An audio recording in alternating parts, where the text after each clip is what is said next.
યુપીના લીટ્ટી ચોખા ખૂબ જ ફેમસ છે અને તે ઘરે બનાવવા એકદમ ઇઝી છે અને ખાવામાં તો ટેસ્ટી છે. તો ચાલો આજે આપણે લીટ્ટી ચોખા ઘરે બનાવી દઈએ. તેના માટે સૌપ્રથમ ભરથાનું મોટું રીંગણ લઈ લઈશું અને તેમાં કટ આપી દઈશું. કટ આપેલા ભાગમાં સૂકા લસણની કળીઓ ભરાવી લઈશું અને ઉપરથી રીંગણ પર તેલ લગાવી લઈશું. એ જ રીતે ટામેટા પર પણ તેલ લગાવી દઈશું. મેં અહીંયા 4 નંગ ટામેટા લીધેલા છે. તેલ લગાવી ટામેટા અને રીંગણને આપણે ગેસ ઉપર શેકવા માટે મૂકી દઈશું. રીંગણ અને ટામેટા સરસ શેકાય ત્યાં સુધી આપણે લીટ્ટી માટેનો લોટ બાંધી લઈશું. તેના માટે ઘઉંનો લોટ લઈ લઈશું. તેમાં સ્વાદ અનુસાર મીઠું અને 2 ચમચી ઘીનું મોણ ઉમેરી દઈશું. 2 ચમચી જેટલું તેલનું મોણ, અજમો થોડો હાથેથી મસળી ઉમેરી લોટમાં બધું બરોબર મેળવી લઈશું.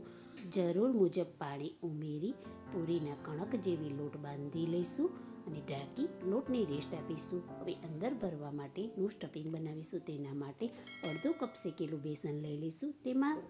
તેમાં ઝીણી સમારેલી ડુંગળી, આદું છીણીને ઉમેરી લઈશું. લીલા મરચાં સમારેલા, લીલું લસણ, લીલા ધાણા, અજમો, સ્વાદ અનુસાર મીઠું, 1 ચમચી ખાટા અથાણાનો રસો ઉમેરી લઈશું. 1 ચમચી સરસિયાનું તેલ મિલાવી શેકેલા બેસનમાં સરસ રીતે બધું ભેળવી લઈશું. ટામેટા અને રીંગણ શેકવા માટે મૂક્યા હતા તેને પણ ફેરવતા રહીશું.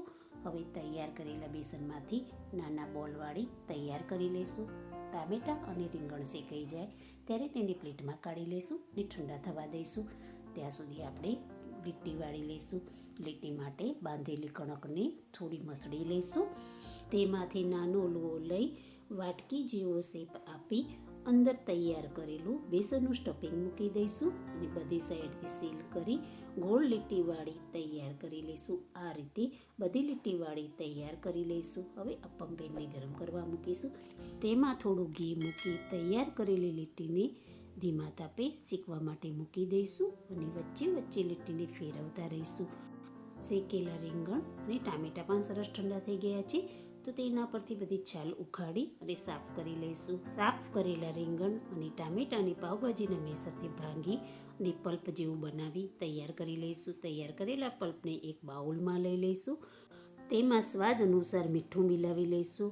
ઉપરથી સરસિયાના તેલનો વઘાર કરીશું. લીટ્ટીમાં કાચું સરસિયું ઉમેરવામાં આવે છે પરંતુ હું વઘાર કરીને ઉમેરીશ. તેના માટે એક વઘારિયામાં સરસિયાનું તેલ લઈ લઈશું. તેમાં ઝીણું સમારેલું લસણ ઉમેરી લઈશું. લસણ સતરાઈ જાય ત્યારે તેને નીચે ઉતારી ઉપરથી લીલા મરચાં, લીલું લસણ ઉમેરી વઘાર તૈયાર કરીશું. ચોખામાં સમારેલી ડુંગળી બાફી અને છીણેલું બટેકું ઉમેરી લઈશું અને તૈયાર કરેલું વઘાર ઉમેરી બધું મિલાવી ચોખા તૈયાર કરીશું. લીટ્ટી શેકાઈ જાય ત્યારે ગરમ લીટ્ટી પર ઘી રેડી દઈશું.